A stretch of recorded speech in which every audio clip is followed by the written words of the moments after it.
എല്ലാവർക്കും നമസ്കാരം. കുട്ടികൾ ആരും തന്നെ ക്യാമറ ഓൺ ചെയ്തിട്ടില്ല. ക്യാമറ ഓൺ ചെയ്തില്ലെങ്കിൽ നമ്മൾ മനസ്സിലാക്കുന്നത്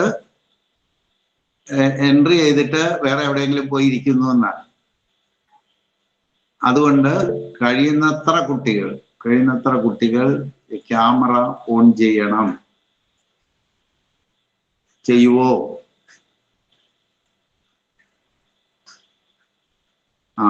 ഒരാള് ചെയ്തു, രണ്ടാള് ചെയ്തു, മൂന്നാള് ചെയ്തു, ഇങ്ങനെ ഓൺ ചെയ്തോളൂ, കുഴപ്പമില്ല. കാരണം ഇത് വിദ്യാധൻ കുടുംബമാണ്. എല്ലാവരും പരസ്പരം കണ്ട് സംസാരിക്കേണ്ട ആൾക്കാരാണ്. ഇപ്പൊ നമുക്ക് ഇതിനകത്ത് മറയൊന്നുമില്ല. ഇപ്പൊ ഒരാൾക്ക് ക്ലാസ് അറ്റൻഡ് ചെയ്യാൻ പറ്റില്ല, ഒരു കുഴപ്പമില്ല. പക്ഷെ നിങ്ങൾ കേൾക്കുന്നവർ പരസ്പരം അത് മനസ്സിലാക്കി കൊടുക്കാൻ ഒന്ന് ശ്രമിക്കണം. കാരണം ഇപ്പോ കുട്ടികളെ സംബന്ധിച്ച് വളരെ പ്രധാനപ്പെട്ട കുറച്ച് കാര്യങ്ങളായിരിക്കും നമ്മൾ ഈ ക്ലാസ്സുകളിലൂടെ പഠിക്കുക. അപ്പൊ അതിനായിട്ട് സമയം കളയണോ വേണ്ടി വീട്ടുകാരുടെ ഒരു ആശങ്ക അതായിരിക്കും.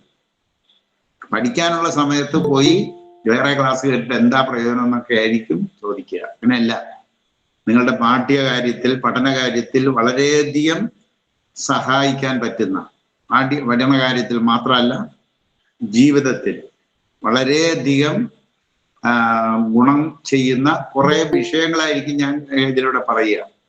കാരണം ഒരു 35 വർഷമായി പല മേഖലയിലുള്ള ആൾക്കാർ, കൊച്ചുകുട്ടികൾ മുതൽ 90-93 വയസ്സ് വരെയുള്ള വിവിധ മേഖലയിലുള്ള ആളുകൾക്ക് ക്ലാസ് കൊടുത്തുകൊണ്ടിരിക്കുകയാണ്.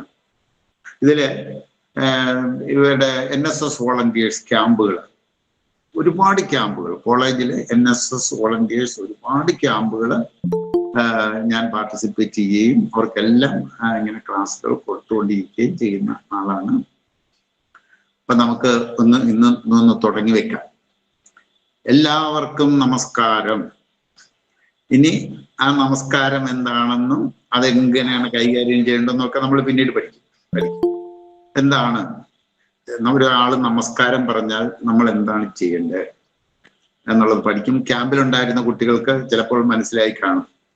ക്യാമ്പിൽ വന്ന കുട്ടികൾക്ക് കുറച്ച് കാര്യം മനസ്സിലാക്കും. നമ്മൾ വേണമെന്നില്ല, ഇന്നു മുതൽ തന്നെ 45 മിനിറ്റ് ഞാൻ സംസാരിക്കും. കാരണം ഇതൊരു വലിയ ലോങ് ആയിട്ടുള്ളൊരു ക്ലാസ് ആണ്. അപ്പൊ 45 മിനിറ്റ് ഇന്ന് സംസാരിക്കാം. സംസാരിച്ചു കഴിഞ്ഞിട്ട് 15 മിനിറ്റ് അവരുടെ സംശയങ്ങൾ തീർക്കാനായിട്ട് ഉപയോഗിക്കാം. അഥവാ സംശയമില്ലെങ്കിൽ ഞാനത് ബാക്കി സമയം കൂടി ഉപയോഗിച്ചോളാം. ഓക്കെ, അതായിരിക്കും, അങ്ങനെ ആയിരിക്കും ചെയ്യുക. ആദ്യം നമ്മൾ അറിയേണ്ടത് എന്തിനാണ് ഈ ക്ലാസ് എന്നുള്ളത് അറിയാം. എന്തിനാണ് ഈ ക്ലാസ്? ഇങ്ങനെ ഒരു ക്ലാസ്സിന്റെ ആവശ്യകത എന്താണ്? ഇങ്ങനെ ഒരെണ്ണം വേണോ? എന്തിനാണ് ഈ ക്ലാസ് നടത്തുന്നത് എന്ന് അറിയണം. നിങ്ങൾ കുട്ടികളെല്ലാവരും അറിഞ്ഞിരിക്കേണ്ട കാര്യം, വിദ്യാഭ്യാസം 2 വിധമാണ്. 2 വിധം. കേവല വിദ്യാഭ്യാസം എന്നൊന്നുണ്ട്, വിജ്ഞാന വിദ്യാഭ്യാസം എന്നൊന്നുണ്ട്. കേവല വിദ്യാഭ്യാസം എന്ന് പറഞ്ഞാല് സാധാരണ ഇപ്പൊ നമ്മുടെ ലോകം മുഴുവനുമുള്ള വിദ്യാലയങ്ങളിലൂടെ നമുക്ക് കുട്ടികൾക്ക് ലഭിച്ചുകൊണ്ടിരിക്കുന്ന വിദ്യാഭ്യാസ പദ്ധതി കേവല വിദ്യാഭ്യാസമാണ്. കാരണം ഒരു തൊഴിലിനായുള്ള ഒരു വിദ്യാഭ്യാസ പദ്ധതിയാണ്. നമ്മൾ അഡ്മിഷൻ എടുക്കുമ്പോൾ ശ്രദ്ധിക്കുന്നത് എന്താണ്? എല്ലാവരും ശ്രദ്ധിച്ചിട്ട് ഓട്ടം, അഡ്മിഷൻ വേണ്ടി ഏത് വിഷയത്തിന് നമുക്ക് അഡ്മിഷൻ എടുക്കണം, അതായത് നമുക്ക് ഏത് വിഷയത്തിനാണ് സ്കോപ്പ്, എന്തിന്റെ സ്കോപ്പാണ്, തൊഴിലവസരങ്ങളുടെ സ്കോപ്പിനെ പറ്റിയാണ് നമ്മൾ ചിന്തിക്കുക. നമ്മൾ ചിന്തിക്കുന്ന അതാണ്, നമുക്ക് ലഭിക്കുന്ന വിദ്യാഭ്യാസവും അതാണ്. ഇതിന്റെ പേരാണ് കേവല വിദ്യാഭ്യാസം.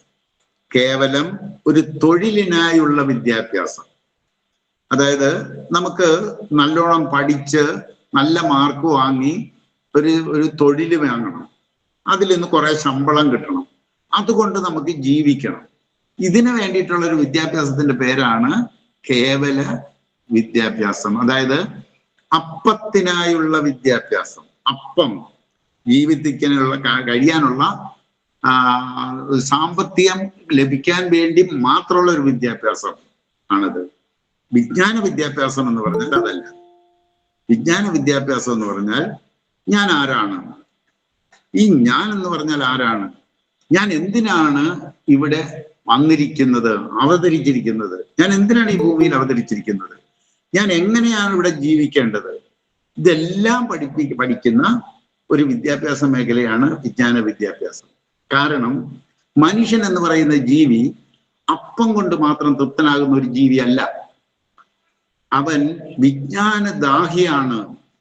ഈ കാണുന്ന പ്രപഞ്ചം എന്താണ്, ഇതെന്താണ് ഈ നക്ഷത്രം, ഇതെന്താണ് ഗ്രഹങ്ങൾ ഇങ്ങനെ ആകാശത്ത് പന്ത് പോലെ നിൽക്കുന്നത്, ഇതറിയാനുള്ള ഒരു ത്വര അവന്റെ ഉള്ളിലുണ്ട്. ബാക്കി ജീവജാലങ്ങൾക്കൊന്നും ഇതില്ല, എങ്ങനെയെങ്കിലും അവൻ ജീവിച്ചാൽ മതി. ഈ ജീവി അതല്ല. എന്താണ്? പ്രപഞ്ച രഹസ്യങ്ങൾ അറിയണം അവന്. ഞാൻ ആര്, ഞാൻ എന്തിനിവിടെ വന്നു, എങ്ങനെയാണ് ഇവിടെ ജീവിക്കേണ്ടത്, എങ്ങനെയാണ് ആഘോഷത്തോടെ ജീവിക്കേണ്ടത് എന്നെല്ലാം അറിയുക. അറിവുകൾ നേടാനുള്ള ഒരു ത്വര ഇവന്റെ കൂടപ്പിറപ്പാണ്. ഇന്ന് നമ്മളുടെ വിദ്യാഭ്യാസം ശരിക്കും അത്തരത്തിലുള്ള പ്രാപഞ്ചിക അറിവിനല്ല ശ്രദ്ധ കേന്ദ്രീകരിച്ചിരിക്കുന്നത്. കുറെ ഇൻഫർമേഷൻസ് നമ്മളിലേക്ക് തരും, നമ്മൾ കാണാതെ പഠിക്കും, അത് നമ്മൾ പരീക്ഷയ്ക്ക് എഴുതി വെക്കും. നന്നായിട്ട് എഴുതി വെക്കണവർക്ക് ഏറ്റവും കൂടുതൽ മാർക്ക് കിട്ടും, ഏറ്റവും കൂടുതൽ റാങ്ക് വാങ്ങുന്നവർക്ക് ആദ്യത്തെ മുൻഗണന കിട്ടും. ഇത് മത്സരാധിഷ്ഠിതമാണ്. അതായത് ഇന്നത്തെ വിദ്യാഭ്യാസം മത്സരാധിഷ്ഠിതമാണ്. മത്സരിക്കാനാണ് നമ്മളെ പഠിപ്പിച്ചത്. നാളിതുവരെ പഠിപ്പിച്ചിരിക്കുന്നത് പരസ്പരം മത്സരിക്കുക എന്നുള്ളതാണ്. മത്സരത്തിന് ഒരു കുഴപ്പമുണ്ട്, അത് അസൂയ വളർത്തും എന്നുള്ളതാണ്. മത്സരം അസൂയ സൃഷ്ടിക്കുന്ന ഒന്നാണ്. അപ്പൊ നമ്മൾ മത്സരത്തിൽ അധിഷ്ഠിതമായ ഒരു വിദ്യാഭ്യാസം പരിശീലിച്ചാൽ എന്തായിരിക്കും ഇവിടെ വികസിക്കുക? അസൂയ വളർത്തിക്കൊണ്ടിരിക്കുകയാണ്. പരസ്പരം അസൂയ വളർത്തുന്ന ഒരു വിദ്യാഭ്യാസമാണ് നമുക്ക് തന്നുകൊണ്ടിരിക്കുന്നത്. എല്ലാവരും തമ്മിൽ അസൂയപ്പെട്ട് ജീവിക്കുന്ന ഒരു ലോകം ജീവിക്കാൻ കൊള്ളുന്ന ഒന്നല്ല. പരസ്പരം പാരവെച്ചും പരസ്പരം കുറ്റപ്പെടുത്തിയും പരസ്പരം മല്ലടിച്ചും അസൂയ വളർത്തിക്കൊണ്ടുവരുന്ന ഒരു വിദ്യാഭ്യാസ പദ്ധതിയാണ്. ഇതിന് പകരം നമുക്ക് മറ്റൊരു വിദ്യാഭ്യാസം ലഭിക്കേണ്ടതായിട്ടുണ്ട്. അതായത് സ്നേഹത്തിൽ അധിഷ്ഠിതമായ ഒരു വിദ്യാഭ്യാസം. ഇതാണ് നമുക്ക് വേണ്ടത്. മത്സരാധിഷ്ഠിതമല്ല, സ്നേഹത്തിൽ അധിഷ്ഠിതമായ ഒരു വിദ്യാഭ്യാസം വേണം. ഒരു കാര്യം ഞാൻ പറയാം. ഒരു ടീച്ചറിനോട് ഇഷ്ടമുണ്ടെങ്കിൽ ആ ടീച്ചർ പഠിപ്പിക്കുന്ന സബ്ജക്റ്റ് എത്ര കടുകട്ടിയാണെങ്കിലും എല്ലാവരും പഠിക്കും. എത്ര കട്ടിയാണെങ്കിലും എല്ലാവരും അത് വശത്താക്കും, അതിന് നല്ല മാർക്കും മേടിക്കും, യാതൊരു സംശയമില്ല. ടീച്ചറിനോട് ഇഷ്ടമുണ്ടെങ്കിൽ, അതായത് സ്നേഹമുണ്ടെങ്കിൽ, ആ ടീച്ചർ പഠിപ്പിക്കുന്ന വിഷയം നമുക്ക് ഒട്ടും ഇഷ്ടമില്ലാത്തതാണെങ്കിൽ പോലും നമ്മൾ നന്നായിട്ട് പഠിക്കും. ആണോ അല്ലേ എന്ന് ഓരോരുത്തർ ചിന്തിച്ചാൽ മതി. എന്റെ അനുഭവം അതാണ്. ഞാൻ മാത്തമാറ്റിക്സിന് എനിക്ക് കണ്ണെടുത്താൽ കണ്ടുകൂടാത്ത ഒരു വിഷയമായിരുന്നു മാത്തമാറ്റിക്സ്. എവിടെയും ഞാൻ തോക്കും. എന്ത് ചെയ്താൽ ഞാൻ മാത്തമാറ്റിക്സ് പഠിക്കില്ല, വേറെയുള്ള സബ്ജക്റ്റൊക്കെ പഠിക്കും, മാത്തമാറ്റിക്സ് പഠിക്കില്ലായിരുന്നു. പക്ഷേ പ്രീ ഡിഗ്രിക്ക് ഒരു ടീച്ചർ കണക്ക് പഠിപ്പിക്കാൻ വന്നു, ലീലാവതി ടീച്ചർ. എനിക്ക് ഇപ്പോഴും ഓർമ്മയുണ്ട്, കൃത്യമായി ഓർമ്മയുണ്ട്.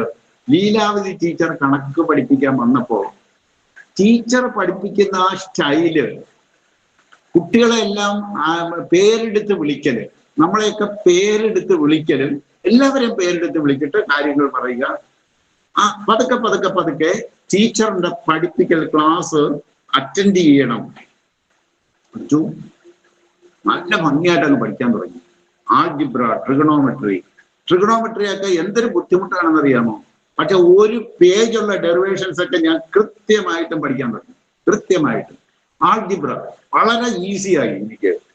ഇത് ടീച്ചറിനോടുള്ള ഇഷ്ടം കൊണ്ടാണ്. ടീച്ചറിനോടുള്ള ഇഷ്ടം കൊണ്ട് അവസാനം ഏറ്റവും മോശമായിരുന്ന, കണക്കിൽ മാത്തമാറ്റിക്സിൽ ഏറ്റവും മോശമായിരുന്ന ഞാൻ 100-ൽ 115 മാർക്ക് മേടിക്കുമായിരുന്നു. അതായത് 115, അതായത് ആൻസർ പേപ്പർ തരുമ്പോ 115 മാർക്ക് ഇട്ട് തരും. പക്ഷെ നമുക്ക് പ്രോഗ്രസ് കാർഡ് തരുമ്പോൾ 100 ഉണ്ടാവുള്ളൂ. ആൻസർ പേപ്പറിൽ ടീച്ചർ 115 മാർക്ക് തന്നെ ഇട്ട് തരും. കാരണം എക്സ്ട്രാ ക്വസ്റ്റ്യൻസ് ഒക്കെ ഉണ്ടാകും. ആ എക്സ്ട്രാ ക്വസ്റ്റ്യനും കൂടി നമ്മൾ ചെയ്യും. അപ്പൊ അതിനും കൂടി മാർക്ക് നമുക്ക് തരും. അപ്പൊ ആൻസർ പേപ്പർ നമുക്ക് തന്നിട്ട് നോക്കാൻ പറയും എല്ലാവരും. നോക്കി കഴിയുമ്പോൾ എക്സ്ട്രാ മാർക്ക് നമുക്ക് കിട്ടിയിട്ടുണ്ട്. 100-ൽ 115 മാർക്ക് എനിക്ക് മേടിക്കാൻ കഴിഞ്ഞത്, മാത്തമാറ്റിക്സിൽ മേടിക്കാൻ കഴിഞ്ഞത് ലീലാവതി ടീച്ചറിനോടുള്ള ഇഷ്ടം കൊണ്ടാണ്. മാത്തമാറ്റിക്സിനോടുള്ള ഇഷ്ടമല്ല. എങ്ങനെയാണ് ഇത് മാത്തമാറ്റിക്സിലേക്ക് വന്നു എന്നുള്ളത്, ആ മാത്തമാറ്റിക്സ് അതായത് ടീച്ചറിനോടുള്ള ഇഷ്ടം സബ്ജക്റ്റിനോടായി പരിണമിക്കും. അതാണ് ഇതിന്റെ രഹസ്യം. ഒരു ടീച്ചറിനോട് ഒരു ഇഷ്ടം തോന്നി നമ്മൾ സബ്ജക്റ്റ് പഠിച്ചാൽ ആ സബ്ജക്റ്റിനോട് നമുക്ക് ഇഷ്ടം ഉണ്ടാകും. അപ്പൊ എങ്ങനത്തെ വിദ്യാഭ്യാസമാണ് നമുക്ക് വേണ്ടത്? അതാണ് ടീച്ചർമാർ, എല്ലാ വിഷയത്തിലെയും ടീച്ചർമാർ, ആ ടീച്ചർമാരോട് ഇഷ്ടം കുട്ടികൾക്ക് തോന്നിക്കഴിഞ്ഞാൽ ഏത് വിഷയവും പഠിക്കാൻ ആർക്കും ഒരു പ്രയാസം ഉണ്ടാവില്ല. അപ്പൊ അവിടെയാണ് നമ്മൾ ശ്രദ്ധ കേന്ദ്രീകരിക്കേണ്ടത്. അവിടെയാണ് സ്നേഹത്തിൽ അധിഷ്ഠിതമായ വിദ്യാഭ്യാസം എന്ന് പറയുന്നത്. മറ്റത് മത്സരാധിഷ്ഠിതമായ വിദ്യാഭ്യാസം. മത്സരിക്കും, കാണാ പഠിക്കും, ട്യൂഷൻ എടുക്കും, ഒരു സമയം പോലും കളയില്ല. അത് ട്യൂഷൻ പഠിക്കല്, രാത്രി പഠിക്കല്, കാണാ പഠിക്കല്, എഴുതി പഠിക്കല്, ഇതെല്ലാം കൊണ്ട് നമ്മൾ അറിയിക്കുകയായിരിക്കും. അതൊന്നും വേണ്ട, സിമ്പിളായിട്ട് നമ്മൾ കാര്യങ്ങൾ പഠിക്കും. അപ്പൊ സ്നേഹത്തിൽ അധിഷ്ഠിതമായ ഒരു വിദ്യാഭ്യാസം, ഇത് നമ്മുടെ ഒരു ലക്ഷ്യമാണ്. അങ്ങനെയാത്ത ഒരു വിദ്യാഭ്യാസ പദ്ധതി നമ്മൾ ആവിഷ്കരിക്കുന്നുണ്ട്. ഞാൻ എൻ്റെ മേൽനോട്ടത്തിൽ, ഞങ്ങളുടെ ഒരു ഗ്രൂപ്പിന്റെ മേൽനോട്ടത്തിൽ പത്തനംതിട്ട ജില്ലയിൽ കല്ലൂപ്പാറയിൽ പാഠശാല എന്ന് പറയുന്ന ഒരു സ്കൂള് 2016 മുതൽ ആരംഭിച്ചിട്ടുണ്ട്. അത് കുട്ടികൾക്ക് വേണ്ടിയിട്ടാണ്. LKG മുതൽ ഒരു 7ാം ക്ലാസ് വരെ ഉണ്ടായിരുന്ന ഒരു വിദ്യാഭ്യാസ പദ്ധതിയാണ്. നമ്മൾ ഇതിന്റെ ബേസിലാണ് സ്റ്റാർട്ട് ചെയ്തിരിക്കുന്നത്. അവിടെ ഉണ്ടാകുന്ന കുട്ടികളുടെ മാറ്റം ഞാൻ നേരിട്ട് കണ്ടിട്ടുണ്ട്. ഒന്നും മിണ്ടാതെ കരഞ്ഞു വരുന്ന കുട്ടി അവസാനം ആഘോഷത്തോടെ സ്കൂളിലേക്ക് ഓടി വരുന്നത് എനിക്ക് കാണാൻ കഴിഞ്ഞിട്ടുണ്ട്. അപ്പോൾ നമ്മള് ഇവിടെ നമ്മുടെ ക്ലാസ്സുകളിൽ അതൊരു സ്നേഹത്തിൽ അധിഷ്ഠിതമായ ഒരു വിദ്യാഭ്യാസ പദ്ധതി നമ്മൾ ലക്ഷ്യം വെക്കുന്നുണ്ട്. അതായത് ശിവലാൽ സാറിന്റെ കെയർ ഓഫിൽ തന്നെ ഒരു സ്കൂള് അല്ലെങ്കിൽ ഒരു യൂണിവേഴ്സിറ്റി തന്നെ തുടങ്ങുക. ആ യൂണിവേഴ്സിറ്റിയിലെ ടീച്ചർമാർ എങ്ങനെ ആയിരിക്കണം, ടീച്ചർമാർക്കാണ് ക്ലാസ് കൊടുക്കുക. അങ്ങനത്തെ ടീച്ചർമാരെ മാത്രമേ അതിലേക്ക് എടുക്കൂ. എന്നിട്ട് അവരെ ഉപയോഗിച്ച് നമുക്ക് കുട്ടികളെ കൈകാര്യം ചെയ്താൽ എല്ലാ കുട്ടികളും ഈസി ആയിട്ട് പഠിക്കും. അപ്പൊ അത് നമ്മളുടെ ഒരു ലക്ഷ്യങ്ങളിൽ ഒന്നാണെന്ന് അറിഞ്ഞിരിക്കുക. ഒരുപക്ഷെ നിങ്ങളെല്ലാം പഠിച്ച് വലിയ നിലയിൽ എത്തിക്കഴിയുമ്പോൾ നിങ്ങളെല്ലാവരെയും ആയിരിക്കും സെലക്ട് ചെയ്യുക അധ്യാപകരായിട്ട്. ആ സ്കൂളിലേക്ക്, ആ കോളേജിലേക്ക് നമ്മൾ സെലക്ട് ചെയ്യാൻ ഉദ്ദേശിക്കുന്നത് നിങ്ങളെ ആയിരിക്കും.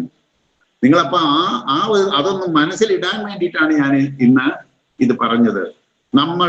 നിങ്ങൾ കേവല വിദ്യാഭ്യാസം തള്ളിക്കളയാനുള്ളതല്ല. ഒരു വരുമാന മാർഗം നമുക്ക് ഉണ്ടായേ പറ്റും.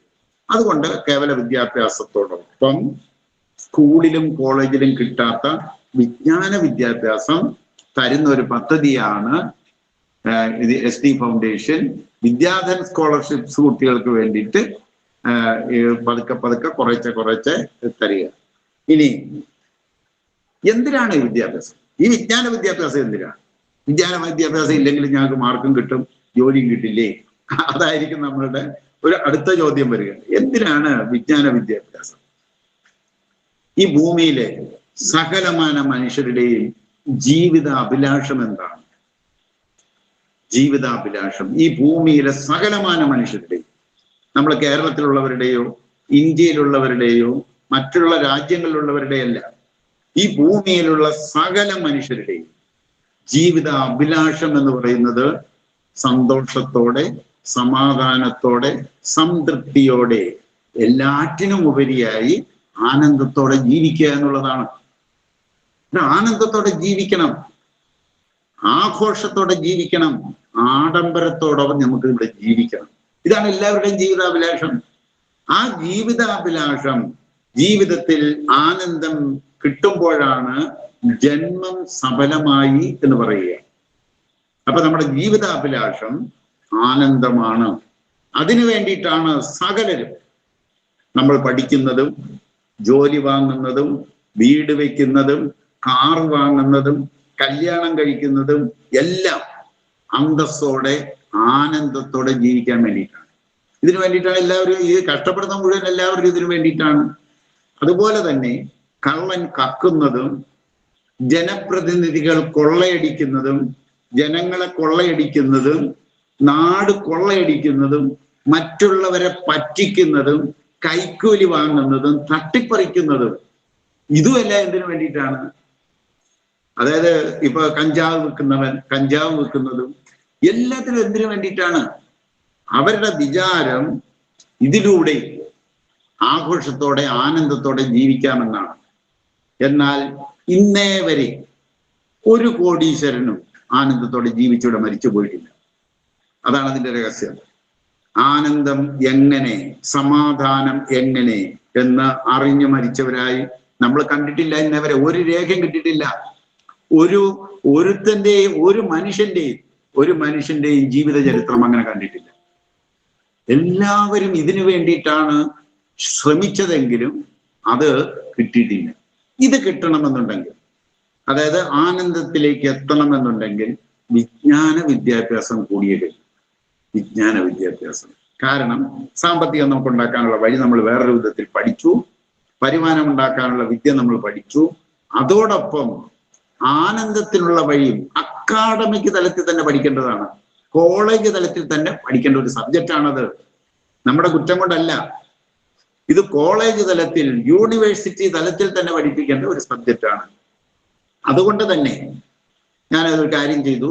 മഹാത്മാഗാന്ധി യൂണിവേഴ്സിറ്റിയിൽ, കോട്ടയത്ത് മഹാത്മാഗാന്ധി യൂണിവേഴ്സിറ്റിയിൽ ആർട്ട് ഓഫ് ഹാപ്പിനെസ് എന്ന് പറഞ്ഞ ഒരു ഷോർട്ട് ടേം കോഴ്സ് ഡിസൈൻ ചെയ്ത് യൂണിവേഴ്സിറ്റി സിൻഡിക്കേറ്റിൽ വെച്ച് പാസ്സാക്കി ഒരു ബാച്ച് ഇറങ്ങി.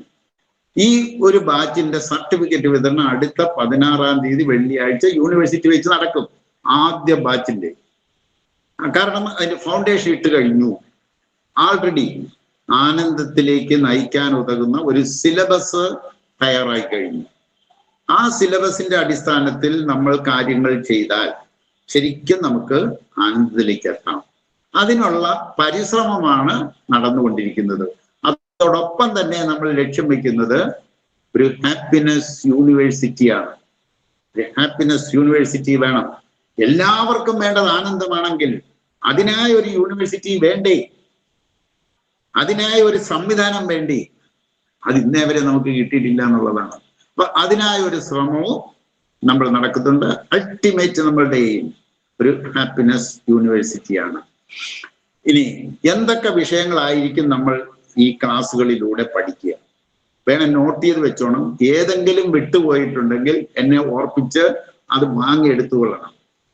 ഒന്നാമത്തത് നമ്മൾ പഠിക്കുന്നത് ഇക്കോളജി. ഇക്കോളജി എന്ന് പറയുന്ന ഒരു ശാസ്ത്രമായിരിക്കും. അതിന്റെ ബാലപാഠങ്ങൾ പഠിക്കും. ഇക്കോളജി എന്ന് പറയുന്ന ശാസ്ത്രം, അത് ഇക്കോളജി എന്ന് പറഞ്ഞാൽ മലയാളത്തിൽ പ്രകൃതിയുടെ ധർമ്മശാസ്ത്രം എന്നാണ് അർത്ഥം.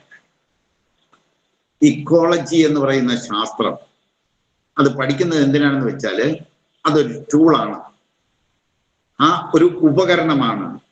ആനന്ദത്തിലേക്ക് നമ്മളെ കൊണ്ട് എത്തിക്കാൻ ഉള്ള ഒരു ടൂൾ, ഒരു ഉപകരണം, ഒരു സയൻസ് ആണ് ഇക്കോളജി എന്ന് പറയുന്ന ശാസ്ത്രം. ഇക്കോളജി ശാസ്ത്രം വശത്താക്കിയാൽ എല്ലാവരും ജീവിത വിജയം കരസ്ഥമാക്കാനാണ്. എല്ലാവർക്കും. ആ ശാസ്ത്രം പ്രകൃതിയുടെ ശാസ്ത്രമാണ്. പ്രകൃതിയുടെ ധർമ്മശാസ്ത്രം എന്നാണ് ഭാരതം അതിനെ വിളിക്കേണ്ടത്. ആ ഭാരതത്തിലെ പ്രകൃതിയുടെ ധർമ്മശാസ്ത്രം എന്ന് പഠിക്കും. അതോടൊപ്പം ഇക്കോ സ്പിരിച്വാലിറ്റി എന്ന് പറയുന്ന ഒരു സാധനം കൂടി പഠിക്കും. അതായത് പ്രകൃതിയുടെ ആത്മീയത. നിലവിലുള്ള സകല ആത്മീയതകളും കാപട്യത്തിൽ നിറഞ്ഞതാണ്. ഒരുത്തരെയും കൊണ്ടേ ആത്മീയത എന്താണെന്ന് പഠിപ്പിക്കുന്നില്ല, ആത്മീയതയിൽ കൊണ്ട് എത്തിക്കുന്നില്ല. ഒരു മതങ്ങളും, സകല മതങ്ങളും ഇവിടെ പരാജയമാണ്. ഈ ഭൂമിയിലുള്ള സകല ഗവൺമെന്റുകളും പരാജയപ്പെട്ടിരിക്കുന്നു. അതുകൊണ്ട് ഒരു പുത്തൻ സംവിധാനത്തിന് വേണ്ടിയിട്ടാണ് നമ്മൾ ശ്രമിക്കുക. അവിടെ ഒരു ശാസ്ത്രം നമ്മുടെ കയ്യിലുണ്ടാവും, കയ്യിലെടുക്കും. ആ ശാസ്ത്രം ഇക്കോളജിയാണ്. ഇക്കോ സ്പിരിച്വാലിറ്റി എന്ന് പറയുന്ന ഒരു ആത്മീയതയെ നമ്മൾ എടുക്കും. കാരണം ആത്മീയതയുടെ പിൻബലമില്ലാത്ത കലയോ കൃഷിയോ കച്ചവടമോ ജീവിതമോ ശാസ്ത്രമോ തത്വശാസ്ത്രമോ വിജയിക്കില്ല. എന്തും വിജയിക്കണമെന്നുണ്ടെങ്കിൽ അതിന് ഒരു ആത്മീയതയുടെ പിൻബലം നമുക്കുണ്ടാവണം. വ്യക്തമായ ഒരു ആത്മീയത നമുക്ക് പറഞ്ഞു തരാൻ കഴിയണം. അപ്പൊ അത് നമ്മൾ പഠിക്കും. അപ്പൊ ഇക്കോളജി പഠിക്കും, ഇക്കോ സ്പിരിച്വാലിറ്റി എന്ന് പഠിക്കും. മറ്റൊന്ന് അന്നശാസ്ത്രം, അന്നം എന്ത് എന്ന് പഠിക്കും. അന്നം, അതായത് പഞ്ചഭൂതങ്ങൾ എന്ന് പറയുന്ന 5 ഘടകങ്ങൾ. അത് ആകാശം, അഗ്നി, വായു, വെള്ളം, ഭൂമി. ഇത് എണ്ണി പഠിക്കും. നമ്മൾ എണ്ണി പഠിക്കും. ഈ പഞ്ചഭൂതങ്ങൾ 5നെയും കൊണ്ടാണ് പ്രകൃതി നമ്മളെ എല്ലാവരെയും സൃഷ്ടിച്ചിരിക്കുന്നത്. നമ്മളെ മാത്രമല്ല, ഈ ഭൂമിയിലെ സകല ജീവജാലങ്ങളെയും സൃഷ്ടിച്ചിരിക്കുന്നത്, സകല സസ്യജാലങ്ങളെയും സൃഷ്ടിച്ചിരിക്കുന്നത്, സകല ഗ്രഹങ്ങളെയും സൂര്യന്മാരെയും സൃഷ്ടിച്ചിരിക്കുന്നത്. പ്രകൃതിയുടെ സൃഷ്ടികൾ മുഴുവൻ ഈ 5 ഘടകങ്ങളെ വ്യത്യസ്തമായ റേഷ്യോയിൽ കൂട്ടിച്ചേർത്തിട്ടാണ് നടത്തിയിരിക്കുന്നത്. അതുകൊണ്ട് ഓരോ ജീവിക്കും വേണ്ട അന്നം എന്ത് എന്ന് നമ്മൾ പഠിക്കും. എന്തൊക്കെ അന്നം കൊണ്ടാണ് നമ്മളെ സൃഷ്ടിച്ചിരിക്കുന്നത്, എന്തൊക്കെ അന്നമാണ്, ഏതെല്ലാം വിധത്തിലാണ് നമ്മൾ കൊടുക്കുന്നത്, ആ ഉള്ളിലേക്ക് വിടേണ്ടത് എന്നുള്ളതെല്ലാം നമ്മൾ വിശദമായി തന്നെ പഠിക്കും. ആ അന്നശാസ്ത്രം പഠിച്ചു കഴിഞ്ഞാൽ അടുത്ത പടിയായിട്ട് പഠിക്കുന്നത് ആരോഗ്യശാസ്ത്രമാണ്. ആരോഗ്യശാസ്ത്രം ഇന്നത്തെ നമ്മുടെ അന്നത്തിന്റെ പ്രത്യേകത എന്ന് നോക്കി, മാർക്കറ്റിൽ കിട്ടുന്നത് മുഴുവൻ വിഷമാണ്. അരിയും ഗോതമ്പും പഴങ്ങളും പച്ചക്കറികളും പാലും മുട്ടയും മത്തിയും സർവ്വതും വിഷത്തിൽ കുളിപ്പിച്ചതാണ്. ആരാണ് നമ്മൾ കഴിക്കുന്ന ഭക്ഷണത്തിൽ വിഷം കലർത്തിയത്? മനുഷ്യർ തന്നെയില്ലേ? സ്വന്തം ഭക്ഷണത്തിൽ വിഷം കലർത്തുന്ന ഒരു ജീവിക്ക് ബുദ്ധിയുണ്ടെന്ന് പറയാൻ കഴിയുമോ? സകലതും വിഷായിരിക്കും, വിഷം. അതേമാതിരി തന്നെയാണ് ആരോഗ്യ മേഖല പാടെ തകർന്നടിഞ്ഞു കഴിഞ്ഞിരിക്കുന്നു. എത്രയോ വലിയ ആരോഗ്യശാസ്ത്ര മേഖല നമുക്കുണ്ട്. ചികിത്സാ സംവിധാനങ്ങൾ നമുക്ക് കേരളം മുഴുവനുമുണ്ട്. ആധുനിക ചികിത്സാ ശാസ്ത്രമുണ്ട്, ആയുർവേദമുണ്ട്, ഹോമിയോ ഉണ്ട്, യുനാനിയുണ്ട്, സിദ്ധയുണ്ട്, പ്രകൃതി ചികിത്സയുണ്ട്, പാരമ്പര്യ ചികിത്സയുണ്ട്. ഇങ്ങനെ ഒട്ടനവധി ചികിത്സാ ശാസ്ത്രങ്ങൾ കേരളത്തിലെമ്പാടുമുണ്ട്. സൂപ്പർ സ്പെഷ്യാലിറ്റി ഹോസ്പിറ്റൽ എത്രയാണ്! ആശുപത്രികളുടെ സിറ്റികളുള്ള നാടാണ്. മെഡിസിറ്റി എന്നൊക്കെ പറഞ്ഞിട്ട് സിറ്റികളുള്ള നാടാണ് കേരളം. എന്നാൽ ഈ കേരളത്തിൽ ഒരു വീടെങ്കിലും രോഗമില്ലാത്തവരുടേതായി ഉണ്ടായിരിക്കുമോ? ഇല്ല എന്നതാണ് യാഥാർത്ഥ്യം.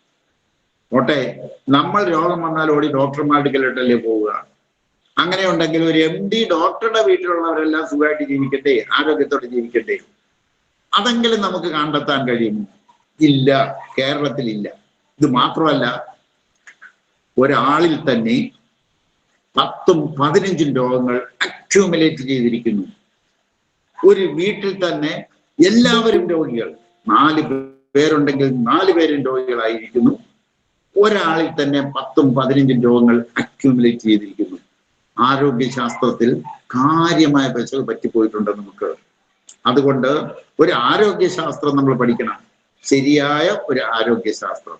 എല്ലാവരുടെയും രോഗങ്ങൾ അവരവർ തന്നെ കൈകാര്യം ചെയ്യുന്ന ഒരു ആരോഗ്യ പദ്ധതി നമ്മൾ പഠിച്ചിരിക്കേണ്ടതുണ്ട്.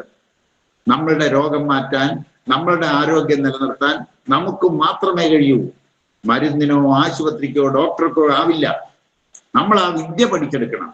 അതുകൊണ്ട് ഒരു ആരോഗ്യശാസ്ത്ര പദ്ധതി നമ്മൾ പഠിക്കും. ഒരു സാമൂഹ്യ ശാസ്ത്രം പഠിക്കും. അതായത് ഒരു വ്യക്തിയുടെ ശാരീരിക, മാനസിക, ആത്മീയ ആരോഗ്യം അത് പഠിക്കും. ഒരു കുടുംബത്തിന്റെ ആരോഗ്യം പഠിക്കണം. സമൂഹത്തിന്റെ ആരോഗ്യം പഠിക്കണം. ഒരു സാമൂഹ്യ ശാസ്ത്രം നമ്മൾ പഠിക്കും. ആ സാമൂഹ്യ ശാസ്ത്രത്തിൽ നമ്മളിപ്പോ പ്രധാനമായും സാമൂഹ്യ ആരോഗ്യത്തെ തകർക്കുന്ന പദ്ധതികൾ ഉണ്ടെങ്കിൽ അതെങ്ങനെ നമുക്ക് മാറ്റിയെടുക്കും. അതിനോടൊത്ത് തന്നെ നമ്മൾ വസ്ത്രധാരണത്തിലെ സൗന്ദര്യം എന്ന വിഷയം പഠിക്കും. വസ്ത്രധാരണത്തിലൂടെ സൗന്ദര്യത്തിന്റെ മാറ്റുകൂട്ടുന്നത് എങ്ങനെ, വസ്ത്രധാരണത്തിലൂടെ സൗന്ദര്യം കൂട്ടണം. സൗന്ദര്യത്തിന്റെ മാറ്റു കൂട്ടേണ്ടത് എങ്ങനെ? എന്തിനാണ് വസ്ത്രം ധരിക്കുന്നത്? എങ്ങനെയാണ് വസ്ത്രം ധരിക്കേണ്ടത്? എന്തിനാണത് നമ്മൾ തുടങ്ങി വെച്ചത്? വസ്ത്രധാരണത്തിന്റെ ചരിത്ര പശ്ചാത്തലം എന്താണ്? കാട്ടിൽ വെച്ച് തന്നെ മനുഷ്യൻ പച്ചല പറിച്ച് ജനനേന്ദ്രിയം മറച്ചു തുടങ്ങിയത് എന്തിന്? എന്തിനാണ് അറിഞ്ഞത്? നാണം മറക്കാനാണെങ്കിൽ എന്തിനാണ് നാണം മറയ്ക്കുന്നത്? അതറിഞ്ഞേ പറ്റൂ. എന്തിനാണ് നാണം മറക്കുന്നത് എന്ന് അറിഞ്ഞു വേണം ഒരു design centre, fashion design centre തുടങ്ങാൻ. ആൾറെഡി ഒരെണ്ണം തുടങ്ങിക്കഴിഞ്ഞു. ഞാൻ കോട്ടയത്ത് ഒരു ഭാര്യയും ഭർത്താവിനെയും അതിന്റെ ചുമതല തുടങ്ങി കൊടുത്തു കഴിഞ്ഞു. പുത്തൻ കൺവീനിയന്റ് ആയിട്ടുള്ള, ആകർഷമായ, ഇട്ടിട്ടുള്ളത് ഇട്ട് നടക്കാൻ നല്ല സൗന്ദര്യം ഉണ്ടാക്കുന്ന, സൗകര്യമുള്ള, എന്നാൽ വസ്ത്രധാരണം എന്തിന് എന്ന മൂല്യം തകർത്ത് കളയാതെ അത് നമ്മൾ പഠിക്കും. അത് നമ്മുടെ ഒരു സബ്ജക്റ്റാണ്. സാമ്പത്തിക ശാസ്ത്രം പഠിക്കും. കാരണം സാമ്പത്തിക മാനേജ്മെന്റ് എങ്ങനെയാണെന്നുള്ളത് പഠിക്കും. ശബ്ദശാസ്ത്രം എന്നൊന്ന് പഠിക്കും. ശബ്ദം, അതായത് ശബ്ദശാസ്ത്രത്തിന്റെ സൗന്ദര്യം എന്ത് എന്നുള്ളത് പഠിക്കും. ശബ്ദശാസ്ത്രത്തിനെ ചിട്ടപ്പെടുത്തുന്നത് എങ്ങനെ? സംഗീതവും പ്രാർത്ഥനയും മന്ത്രോച്ചാരണങ്ങളുമെല്ലാം ശബ്ദത്തിന്റെ ചിട്ടപ്പെടുത്തിയ ഉപയോഗങ്ങളാണ്. ഇതെങ്ങനെയാണ് ചിട്ടപ്പെടുത്തുന്നത് എന്നതിനെ പറ്റി ശബ്ദശാസ്ത്രം എന്ന് പറയുന്ന ഒരു ശാസ്ത്രശാഖ നമ്മൾ പഠിക്കും. കാരണം ശബ്ദത്തിന്റെ ചിത്രമാണ് ലിപി. നമ്മുടെ ലിപികൾ എഴുതുന്നുണ്ട്. അതില് ലിപി എന്ന് പറയുന്നത് ഒരു ചിത്രം വരയ്ക്കലാണ്. ശബ്ദത്തിന്റെ ചിത്രം വരയ്ക്കലാണ്. ആ എന്ന് നമ്മൾ പറയുമ്പോൾ ആയുടെ രൂപം, ചിത്രം നമ്മൾ വരയ്ക്കും. ഇത് ലിപി എന്ന് പറഞ്ഞാൽ എന്താണ്? ശബ്ദത്തിന്റെ ചിത്രമാണ്. മരണപ്പെട്ട ശബ്ദമാണ് പുസ്തകം. പുസ്തകം എന്ന് പറഞ്ഞാൽ മരണപ്പെട്ട ശബ്ദമാണ്. കാരണം പുസ്തകം എഴുതി കഴിഞ്ഞാൽ പിന്നെ അവിടെ ശബ്ദമില്ല, അവിടുന്ന് ശബ്ദം വരില്ല. അപ്പൊ ഇതെല്ലാം മനസ്സിലാക്കേണ്ടതുണ്ട്. കാരണം ശബ്ദം എങ്ങനെ, ശബ്ദത്തിൽ നിന്നും മറ്റുള്ള ഭൂതങ്ങൾ എങ്ങനെ ഉണ്ടായി വന്നു. അതായത് നമ്മൾ എപ്പോഴും പഠിക്കുന്ന ഒരു സാധനമാണ് ആദ്യമുണ്ടായത് വചനം. വചനം രൂപമായി. പിന്നെ ശബ്ദബ്രഹ്മം, നാദബ്രഹ്മം എന്നെല്ലാം നമ്മൾ പഠിക്കുന്നതാണ്. ഇതെല്ലാം എന്തിന്റെ ബേസിലാണെന്നുള്ള അതിന്റെ പിന്നിലെ ശാസ്ത്രീയത എന്താണെന്ന് നമ്മൾ പഠിക്കും. മറ്റൊന്ന് ആനന്ദശാസ്ത്രം. ഈ ആനന്ദശാസ്ത്രവും നമ്മൾ പഠിച്ചെടുക്കേണ്ടതുണ്ട്. ആനന്ദത്തിനായി ഒരു 15 കൽപ്പനകൾ ഉണ്ടാവും. ഈ കൽപ്പനകൾ നമ്മൾ വശത്താക്കും. എന്നിട്ട് ഇത് ആർക്കെല്ലാം എങ്ങനെയെല്ലാം ജീവിതത്തിലേക്ക് പകർത്താനാവും എന്നുള്ളത് നമ്മൾ പഠിക്കും. ഇത്രയും വിഷയങ്ങളായിരിക്കും നമ്മൾ ഈ ഇതിലൂടെ നമ്മൾ കൊണ്ടുപോവുക, ക്ലാസ്സിലൂടെ കിട്ടുക. പല പല വിഷയങ്ങൾ 1 by 1 ആയിട്ട് ഓരോന്നായിരിക്കും പഠിക്കുക. പിന്നെ അടുത്തത് നമ്മുടെ ക്ലാസ്സിൽ നമ്മുടെ ലക്ഷ്യങ്ങൾ. അത് അവിടെ തൃശ്ശൂരിൽ നമ്മൾ ചർച്ച ചെയ്ത വിഷയങ്ങളാണ്. അവിടെ ഞാനത് എക്സ്പ്ലെയിൻ ചെയ്തു എന്നാണ് എൻ്റെ ഓർമ്മ. നമ്മുടെ ലക്ഷ്യങ്ങൾ എന്താണ്? വ്യക്തമായ ലക്ഷ്യബോധത്തിലായിരിക്കണം നമ്മൾ പോവേണ്ടത്. ജീവിതത്തിന് വ്യക്തമായ ഒരു ലക്ഷ്യം ഉണ്ടാകണം. ആ ലക്ഷ്യത്തിലെത്താനുള്ള മാർഗം നമ്മൾ കണ്ടുപിടിക്കും. അതാണ് നമ്മൾ മുന്നോട്ട് പോകുന്നത്. അതില് ലക്ഷ്യത്തിൽ ഒന്നാമത്തെ ലക്ഷ്യം, വ്യക്തിഗത ലക്ഷ്യം എന്തായിരിക്കണം? ഒരു വ്യക്തി എന്ന രീതിയിൽ എനിക്ക് എൻ്റെ ലക്ഷ്യം എന്തായിരിക്കണം? പണക്കാരനാകണോ സമ്പന്നനാകണോ? പണക്കാരിയാകണോ സമ്പന്നയാകണോ? അന്ന് ക്ലാസ്സിൽ ഇല്ലാത്തവരുള്ളത് കൊണ്ടാണ് ഞാനതൊന്ന് എടുത്ത് ചെറുതായിട്ട് എക്സ്പ്ലെയിൻ ചെയ്യുന്നത്. അന്ന് വിശദമാക്കി തന്ന ഒരു കാര്യമാണ്, ക്യാമ്പില് വിശദമാക്കി തന്നതാണ്. സമ്പന്നനാകുക, സമ്പന്നയാകുക എന്നതാണ് നമ്മളുടെ ലക്ഷ്യം. വ്യക്തിപരമായി എനിക്ക് സമ്പന്നനാകണം, എനിക്ക് സമ്പന്നയാകണം. ഏതിലൊക്കെ സമ്പന്നത? ആഹാരത്തിന്റെ കാര്യത്തിൽ സമ്പന്നത വേണം എനിക്ക്, ആരോഗ്യത്തിന്റെ കാര്യത്തിൽ സമ്പന്നത വേണം, അറിവിന്റെ കാര്യത്തിൽ സമ്പന്നത വേണം, കഴിവിന്റെ കാര്യത്തിൽ സമ്പന്നത വേണം, ബുദ്ധിയുടെ കാര്യത്തിൽ സമ്പന്നത വേണം, സാമ്പത്തിക കാര്യത്തിലും എനിക്ക് സമ്പന്നനാകണം, സമ്പന്നയാകണം. അതായത് ഈ സമ്പന്നത എന്നതാണ് നമ്മളുടെ ലക്ഷ്യം. ഒരു സമ്പന്ന മനുഷ്യൻ ആയിത്തീരണം. നമ്മളെല്ലാവരും ഹിന്ദുവോ ക്രിസ്ത്യാനിയോ മുസൽമാനോ ആയിരിക്കെ തന്നെ മനുഷ്യരാണ്. ആ മനുഷ്യൻ നല്ല മനുഷ്യനായി, നല്ല സമ്പന്ന മനുഷ്യനായി ഇവിടെ ജീവിക്കണം. അതിനു വേണ്ടിയിട്ടുള്ള പദ്ധതിയാണ് നമ്മുടെ ലക്ഷ്യം. അതാണ് വ്യക്തമായ ഒരു ലക്ഷ്യത്തിന്റെ പുറത്താണ് നമ്മൾ നീങ്ങുക. സമ്പന്നത എന്നതാണ്. ആഹാരം, ആരോഗ്യം, അറിവ്, കഴിവ്, ബുദ്ധി, സാമ്പത്തികം. ഇതിൽ ആഹാരവും ആരോഗ്യവും ഉണ്ടെങ്കിൽ, ആഹാരവും ആരോഗ്യവും ഉണ്ടായിരിക്കെ അറിവും കഴിവും ബുദ്ധിയും വികസിച്ചാൽ സാമ്പത്തികം താനെ നിങ്ങളുടെ എല്ലാവരുടെയും വീട്ടു പഠിക്കരുത്. സാമ്പത്തികം താനെ വരും. നിങ്ങൾ സാമ്പത്തികത്തിനായി ഓടേണ്ട ആരും. പക്ഷേ ഒരു കാര്യത്തിന് വേണ്ടി പ്രയത്നിക്കണം. അറിവ് കൂട്ടാൻ, കഴിവ് കൂട്ടാൻ, ബുദ്ധി കൂട്ടാൻ വേണ്ട നടപടികൾ. ഇത് മൂന്നും പഠിപ്പിച്ചു തരും. ഇത് മൂന്നും ഈ ക്ലാസ്സിലൂടെ വ്യക്തമാക്കി തരും. അറിവ് എന്താണ്, അതെവിടെയാണ് ഇരിക്കുന്നത്? അറിവിരിക്കുന്നത് നമ്മളുടെ ബുദ്ധിയിലാണ്. സകലരുടെയും ബുദ്ധി ഒന്നാണ്. ഈ ഭൂമിയിലുള്ള സകല മനുഷ്യരുടെയും ബുദ്ധി ഒന്നാണ്. ആ ബുദ്ധിയിൽ, എല്ലാവരുടെ ബുദ്ധിയിലും പ്രാപഞ്ചിക അറിവുകൾ മുഴുവൻ കോഡ് ചെയ്ത് ഇംപ്രിന്റ് ചെയ്ത് വെച്ചിട്ടുണ്ട്, ഡോക്യുമെന്റ് ചെയ്ത് വെച്ചിട്ടുണ്ട്. പക്ഷേ ആ അറിവ് മനസ്സിലേക്ക് ഇറങ്ങി വരുന്നില്ല. ഇതേ ഉള്ള പ്രശ്നം. നമ്മുടെ പ്രശ്നം അത്രേ ഉള്ളൂ. നമ്മുടെ മനസ്സിലേക്ക് അറിവ് ഇറങ്ങി വരുന്നില്ല. ഇപ്പൊ നമുക്ക് കിട്ടിക്കൊണ്ടിരിക്കുന്ന അറിവ് കണ്ണുകൊണ്ട് കണ്ടതും കാതുകൊണ്ട് കേട്ടതും സ്പർശിച്ചറിഞ്ഞതുമായ അറിവുകളാണ് മനസ്സിൽ വന്നിരിക്കുന്നത്. പോരാ, അറിവ് ഉള്ളിലിരിപ്പുണ്ട്. ബുദ്ധിയിലിരിക്കുന്ന അറിവിനെ മനസ്സിലേക്ക് കൊണ്ടുവരാനുള്ള വിദ്യ പഠിച്ചു കഴിഞ്ഞാൽ ജീവിതം വിജയിച്ചു. അതാണ് നമ്മൾ പഠിക്കാൻ പോകുന്നത്. ഇതിൽ നമ്മൾ പഠിക്കും. അപ്പൊ അതായത് ഒരു കാര്യം നമുക്കറിയാം. നമ്മുടെ ഇതില് അറിവ് എന്ന് പറഞ്ഞാൽ സയൻസ് ആണ്. സയൻസ് അതും അന്ന് എക്സ്പ്ലെയിൻ ചെയ്തിരുന്നു. അറിവ് സയൻസ് പഠിക്കലാണ് നമ്മളുടെ ജോലി. രണ്ടാമത്തത് സാമൂഹ്യ ലക്ഷ്യം. നമുക്കൊരു സാമൂഹ്യ ലക്ഷ്യം വേണം. കാരണം മനുഷ്യനൊരു സാമൂഹ്യ ജീവിയാണ്. ഒരു കാട്ടിലെ മാൻകൂട്ടത്തെ പോലെയോ ഒരു ചെമ്മരിയാട്ടിൻ കൂട്ടത്തെ പോലെയോ സ്വാഭാവികമായ ഒരു കൂട്ടായ്മ നമുക്കില്ല. പ്രകൃതി നിയമാനുസൃതമായ ഒരു കൂട്ടായ്മ നമുക്കില്ല. മനുഷ്യനെ സംബന്ധിച്ചിടത്തോളം ഈ കൂട്ടായ്മ, സാമൂഹ്യ കൂട്ടായ്മ നമ്മൾ ഉണ്ടാക്കിയെടുക്കേണ്ടതാണ്. പ്രകൃതി നിയമാനുസൃതമായി നമ്മൾ ഉണ്ടാക്കിയെടുക്കണം. അപ്പൊ നമുക്ക് ഒരു സാമൂഹ്യ ലക്ഷ്യം ഡിസൈൻ ചെയ്യണം. ഏത് തരത്തിലുള്ള ഒരു സമൂഹത്തിലാണ് നമ്മൾ ജീവിക്കേണ്ടത്, ആ സമൂഹം എന്തായിരിക്കണം എന്ന് നമ്മൾ ഡിസൈൻ ചെയ്യണം. അതിന് സംതൃപ്തിയുള്ള ഒരു സമൂഹമായിരിക്കണം. സമാധാനമുള്ള ഒരു സമൂഹമായിരിക്കണം. സന്തോഷമുള്ള ഒരു സമൂഹമായിരിക്കണം. സംതൃപ്തി, സമാധാനം, സന്തോഷം, സുസ്ഥിരമായിരിക്കണം. ആ സമൂഹം സുസ്ഥിരമായ ഒന്നായിരിക്കണം. അത് മാത്രം പോരാ, ആ സമൂഹം സുരക്ഷിതമായിരിക്കണം. അതും പോരാ, ആ സമൂഹം സുന്ദരമായിരിക്കണം, സമ്പന്നമായിരിക്കണം. അവിടെയാണ് നമ്മളുടെ ശിവലാൽ സാറിന്റെ ഒക്കെ ഇടപെടൽ നമ്മൾ കഴിഞ്ഞ ക്ലാസ്സിൽ എക്സ്പ്ലെയിൻ ചെയ്തത്. സമ്പന്നമായിരിക്കണം. ഒരു സമ്പന്ന സമൂഹം നമുക്ക് വേണം. സ്വതന്ത്രമായിരിക്കണം.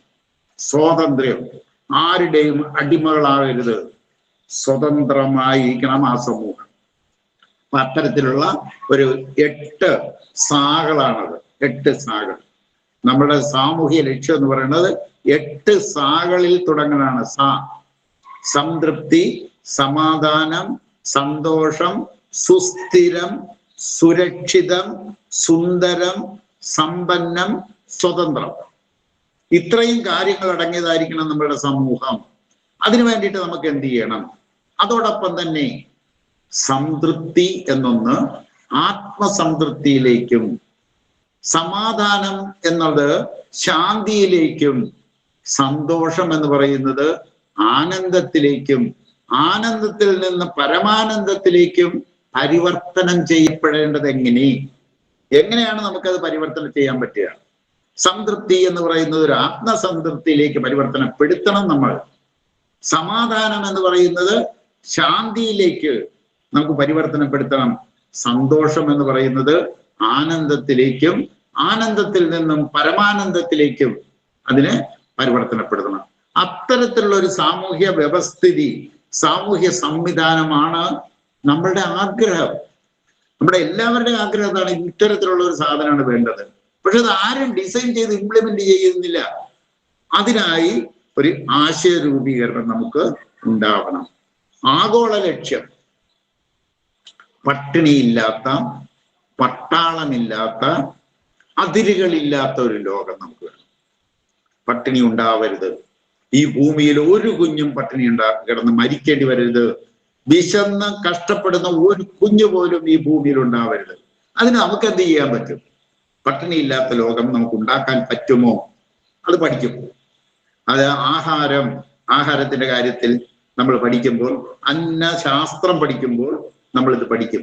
എന്താണ് ആഹാരം, അത് എങ്ങനെ എവിടുന്ന് വരുന്നു എന്ന് നമ്മൾ പഠിക്കും. ആ ഒരു പ്രവൃത്തി നമ്മൾ ഇംപ്ലിമെന്റ് ചെയ്താൽ ഈ ഭൂമിയിൽ ഒരു കുഞ്ഞും പട്ടിണി കിടക്കേണ്ടി വരില്ല.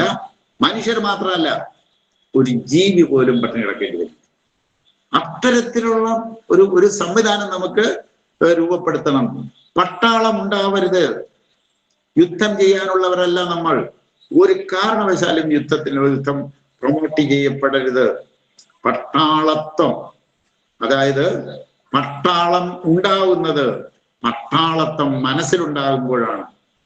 ആ മനസ്സിലെ പട്ടാളത്തെയും കളയാൻ നമ്മൾ പഠിക്കണം. മത്സരാധിഷ്ഠിത വിദ്യാഭ്യാസം വന്നാൽ പട്ടാളം വരും. മത്സരാധിഷ്ഠിതമല്ല, സ്നേഹത്തിൽ അധിഷ്ഠിതമാണെങ്കിൽ പട്ടാളമില്ല. അപ്പൊ അതാണ് നമ്മൾ പഠിക്കാട്ടണം. അതിരുകളില്ലാത്ത ലോകം. നമുക്ക് അതിരുകൾ ഉണ്ടാവരുത്. രാജ്യത്തിന്റെ അതിരുകൾ ഉണ്ടാവരുത്. ഒരു ദേശാടന കിളിയെ പോലെ ഈ ഭൂമിയുടെ ഏത് കോണിലും പറന്നിറങ്ങാനുള്ള ജന്മാവകാശമുള്ള ജീവികളാണ് നമ്മൾ. പക്ഷേ ആരൊക്കെയോ ചേർന്ന് അതിരുകൾ ഉണ്ടാക്കി അപ്പുറത്തും ഇപ്പുറത്തും ആളുകളെ നിർത്തി, തോക്കും കൊടുത്ത് നിർത്തി തമ്മിൽ വെടിവെച്ച് മരിക്കുന്ന സമൂഹമായി നമ്മൾ മാറിയിരിക്കുന്നു. അതിരുകൾ പൊളിക്കണം. അതിനുള്ള വിദ്യയും നമ്മൾ പഠിക്കും. എങ്ങനെ ഈ അതിരുകൾ പൊളിക്കാം? രാജ്യത്തിന്റെ അതിരുകൾ മാത്രമല്ല, ജാതിയുടെ അതിരുകൾ പൊളിക്കണം. ജാതിയുടെ അതിരുകൾ മാത്രമല്ല, പണത്തിന്റെ അതിരുകൾ പൊളിക്കണം, അധികാരത്തിന്റെ അതിരുകൾ പൊളിക്കണം. അങ്ങനെ ഒരുപാട് അതിരുകൾ നമുക്ക് പൊളിക്കാനുണ്ട്. ഇതിനെല്ലാം പൊളിച്ച് അടുക്കുന്ന ഒരു സംവിധാനത്തെ പറ്റി നമുക്ക് ആലോചിക്കണം. നിങ്ങൾക്കാണത് പറ്റുക, യുവത്വത്തിനാണത് പറ്റുക, യുവതയ്ക്കാണത് പറ്റുക. സമഗ്രമായ ഒരു ലക്ഷ്യം, ഇതിനെല്ലാം കൂടി ചേർത്തിട്ട് ഒരു ആനന്ദ ലോകമാണ്. ഒരു ആനന്ദ ലോകം നമുക്ക് വേണം. ഒരു ആനന്ദ ലോകം സൃഷ്ടിക്കണമെന്നുണ്ടെങ്കിൽ അതിന് ഒരു അറിവിന്റെ കേന്ദ്രം വേണം. അതൊരു ആനന്ദ സർവകലാശാല, ഒരു ആനന്ദ സർവകലാശാല തന്നെ നമുക്ക് വേണം. അതുണ്ടാവുമെന്നുള്ള കാര്യത്തിൽ യാതൊരു സംശയവും വേണ്ട. നിങ്ങളൊക്കെ ഇപ്പൊ ഈ +1 കയറിയ കുട്ടികൾ ഡിഗ്രിയിലെത്തുമ്പോ കേരളത്തിൽ ഒരു ആനന്ദ സർവകലാശാല സ്റ്റാർട്ടായിരിക്കും. അവിടെ വന്ന് ഓരോ മേഖലയിലും ആഹാരം ഉണ്ടാക്കുമ്പോൾ എങ്ങനെ ആനന്ദത്തിൽ കൊണ്ടെത്തിക്കാം, ആരോഗ്യത്തിലൂടെ എങ്ങനെ ആനന്ദത്തിൽ കൊണ്ടെത്തിക്കാം, ഇതെല്ലാം വ്യക്തമായി പഠിപ്പിക്കുന്ന, പ്രാക്ടിക്കലായിട്ട് ചെയ്യുന്ന ഒരു സർവകലാശാല, ഹാപ്പിനെസ് യൂണിവേഴ്സിറ്റി. അതായത് ആനന്ദ സർവകലാ പാഠശാല. സർവകലാശാല എന്ന് നമുക്ക് പേരിടാൻ പറ്റില്ല, കാരണം ആൾറെഡി സർവകലാശാലകളുണ്ട്. എന്നാൽ സർവകലാ പാഠശാല എന്ന് നമുക്കിടാം. അപ്പൊ അത്തരത്തിലുള്ള ഒരു പാഠശാല നമുക്ക് സ്റ്റാർട്ട് ചെയ്യുന്നതാണ്. ഇനി എൻ്റെ മുന്നിൽ എത്തിയിട്ടുള്ള, അല്ലെങ്കിൽ നമ്മുടെ സ്കോളർഷിപ്സ് വാങ്ങി പഠിക്കുന്ന, അല്ലെങ്കിൽ ഈ വിദ്യാഭ്യാസം നടത്തിക്കൊണ്ടിരിക്കുന്ന മൊത്തം ജനങ്ങളുടെ അഭിലാഷം, ഇഷ്ടം എന്താണ് ഇവർക്ക് വേണ്ടത്? ഇത് എനിക്ക് നിങ്ങൾക്ക് വേണ്ടത് എന്താണെന്ന് ഞാൻ കുറച്ച് കാര്യങ്ങൾ പറയും. അതല്ല, അതിനും അപ്പുറത്താണ് നിങ്ങൾക്ക് വേണ്ടതെങ്കിൽ അത് അടുത്ത ക്ലാസ്സുകളിൽ എഴുതിയിട്ട് എന്നോട് പറയും. ഞാൻ കുറച്ച് കാര്യങ്ങൾ പറയും. ആ കാര്യങ്ങൾ നോട്ട് ചെയ്ത് വെക്കണം. അതിനും അപ്പുറത്ത് എന്തെങ്കിലും ആഗ്രഹങ്ങൾ, അതായത് യുവജനങ്ങളുടെ ആഗ്രഹങ്ങൾ എന്താണെന്ന് പറഞ്ഞാൽ ആ ആഗ്രഹം സാധിച്ചെടുക്കാൻ വേണ്ടിയിട്ടുള്ള പദ്ധതി നമുക്ക് തയ്യാറാക്കണം, കൂടിയാലോചിച്ച് പദ്ധതികൾ തയ്യാറാക്കണം. ഞാൻ മനസ്സിലാക്കിയിരിക്കുന്നതും വേണ്ടത് എന്താണെന്ന് കോളേജിലെ NSS വോളണ്ടിയേഴ്സ് കുട്ടികൾ എന്നോട് പറഞ്ഞിട്ടുള്ള കാര്യങ്ങളാണ് ഞാനിപ്പോ പറയുക. 4 കാര്യങ്ങളാണ് ഞാൻ പറയുക. അതായത് 1, നല്ല വരുമാനം വേണം. നല്ല വരുമാനം വേണം. വേണ്ടാത്ത ആരും ഉണ്ടെന്ന് എനിക്ക് തോന്നുന്നില്ല. നല്ല വരുമാനം വേണം. അതും പോരാ, അംഗീകാരം വേണം. സമൂഹത്തിൽ അംഗീകരിക്കപ്പെടണം. അംഗീകാരം വേണം. ഞങ്ങൾ അംഗീകരിക്കപ്പെടണം. ഇത് എല്ലാവരുടെ ആവശ്യമാണ്, അംഗീകരിക്കപ്പെടണം. 3, സൗന്ദര്യം വേണം. നല്ല സൗന്ദര്യം വേണം. അപ്പൊ അത് വേണം എന്നുള്ളതാണ്. അതിനാണ് നമ്മൾ മേക്കപ്പും ഡ്രസ്സും എല്ലാം കെട്ടിട്ട് വിഷമിക്കുന്നതിന്റെ കാര്യം അതാണ്. എന്താണ് സൗന്ദര്യം എന്ന് നമ്മൾ പഠിക്കും. സൗന്ദര്യത്തിന്റെ തത്വശാസ്ത്രങ്ങൾ എന്താണെന്ന് പഠിക്കും. അതായത് പൂവിന്റെ സൗന്ദര്യം എന്താണ്? ആ പൂവിന്റെ സൗന്ദര്യം ഇതളുകളുടെ ചേർച്ചയാണ്. പൂവിന്റെ ഇതളുകളുടെ ചേർച്ചയാണ് സൗന്ദര്യം. അപ്പൊ പൂവിന് സൗന്ദര്യം കൊടുക്കുന്നത് അതിന്റെ ഇതളുകളുടെ ചേർച്ചയാണ്, കളറല്ല. ചുവന്ന പൂവുണ്ട്, മഞ്ഞപ്പൂവുണ്ട്, നീലപ്പൂവുണ്ട്, പലതരത്തിലുള്ള പൂക്കളുണ്ട്. എല്ലാം സൗന്ദര്യമുള്ളതാകാൻ കാരണം അതിന്റെ ഇതളുകളുടെ ചേർച്ചയാണ്. നമ്മുടെ സൗന്ദര്യത്തിന്റെ രഹസ്യം എന്താണെന്ന് വെച്ചാൽ അവയവങ്ങളുടെ ചേർച്ചയാണ് സൗന്ദര്യം. അവയവങ്ങളുടെ സൗന്ദര്യം എന്ന് വെച്ചാൽ കോശങ്ങളുടെ ചേർച്ചയാണ്. ഈ ചേർച്ച എങ്ങനെ ഉണ്ടാക്കാന്നുള്ളത് നമ്മൾ പഠിക്കും. ഓരോരുത്തരും ഇൻഡിവിജ്വലാണ്, ഓരോരുത്തരും സൗന്ദര്യമുള്ളവരാണ്.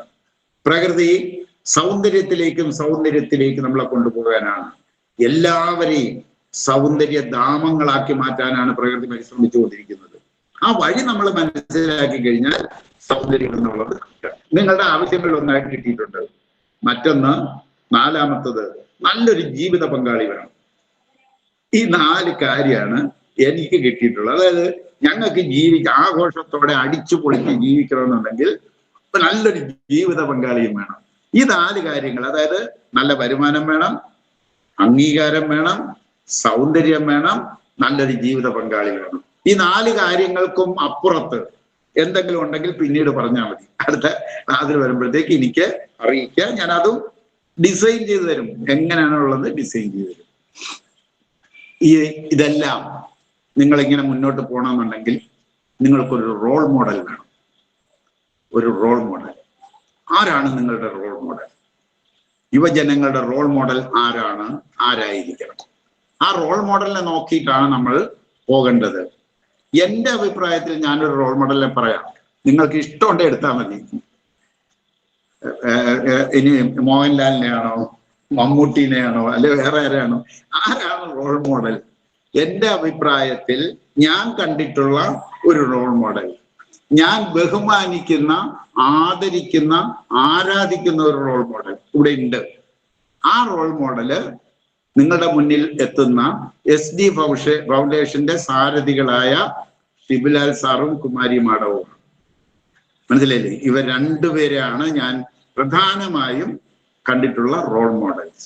നിങ്ങൾക്കും അത് എടുക്കാം. ഏതെല്ലാം മേഖലകളിൽ അവരെ റോൾ മോഡലായിട്ട് എടുക്കാം? ഏതെല്ലാം മേഖലകൾ? സാമ്പത്തിക കാര്യത്തിൽ അവരെ റോൾ മോഡലായിട്ട് എടുക്കാം നിങ്ങൾക്ക്. കാരണം ഇന്ന് ഇന്ത്യയിലെ 3-മത്തെ കോടീശ്വരനാണ്. 3-മത്തെ കോടീശ്വരൻ.